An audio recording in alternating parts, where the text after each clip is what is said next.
বাড়িতে সবজি নেই, ভাবছি কী রান্না করবো। তো এইভাবে এক বড়া রেসিপি ট্রাই করে দেখুন কেমন লাগছে। চলুন বানিয়ে ফেলি। ফার্স্টে আমি মশলাটা বেটে নেবো। মশলাটা আমি বেটে নিয়েছি, জিরে, ধনে, আদা, পেঁয়াজ আর লঙ্কা একসাথে বেটে নেব। রসুন দেবেন না, রসুন দিলে ভালো লাগে না খেতে, গন্ধটা।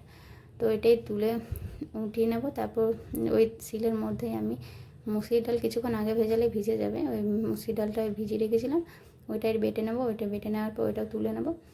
তোলার পর মুসুরি ডালের সাথে নুন হলুদ মিক্স করে ভালো করে ফেটতে হবে একটু কিছুক্ষণ। তারপর কড়াইয়ে তেল গরম হতে দিয়ে জিরে ফোড়ন দিয়ে ওর মধ্যে সব বড়ার শেপে ভেজে নেব সব বড়াগুলো। এই পিঠ ও পিঠ লাল করে পুরো ভেজে নেবেন। তারপর ভেজে নেওয়ার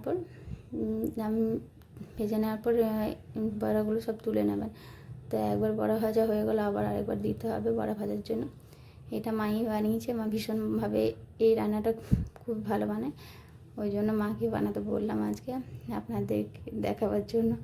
তো মাই বানিয়েছিল, খুব ভালো হয়েছিল খেতে। তো আপনারা একবার ট্রাই করে দেখবেন। একবার বড়া ভাজা হয়ে গেছে, সেকেন্ডবারও বড়াগুলো ভাজা হয়ে গেছে। এবারে সব বড়াগুলো তুলে নেব।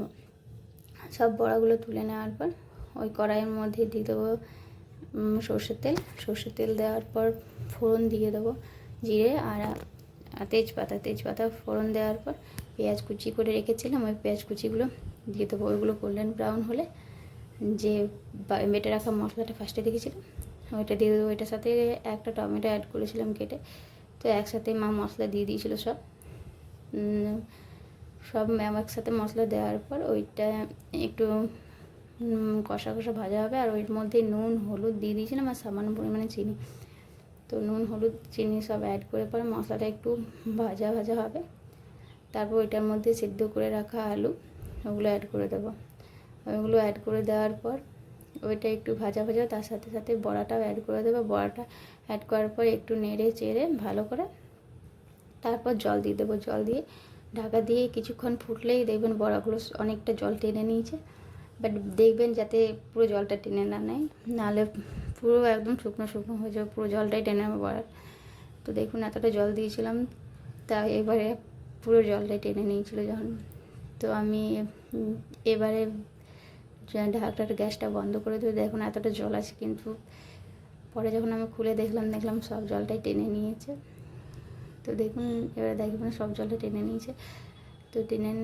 তো দেখাচ্ছি আমি এবারে, দেখুন উঠিয়ে আপনার সামনে সার্ভ করছি। বড়াগুলো এতটাই সফট হয়েছিল, কোনো কিছু বলার নেই। খেতে তো দারুণ হয়েছিল, দারুণই হয়েছিল, খুব ভালো হয়েছিল। তো আপনারা একবার বাড়িতে ট্রাই করে দেখবেন আর জানাবেন।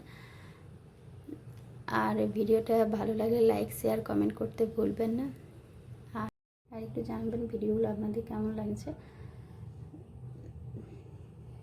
তো দেখুন কতটা সফট হয়েছে। ঠিক আছে, এবারে দেখা হচ্ছে নেক্সট ভিডিওতে আপনার সাথে। টাটা বাই বাই, ভালো থাকবেন সুস্থ থাকবেন আপনারা সবাই।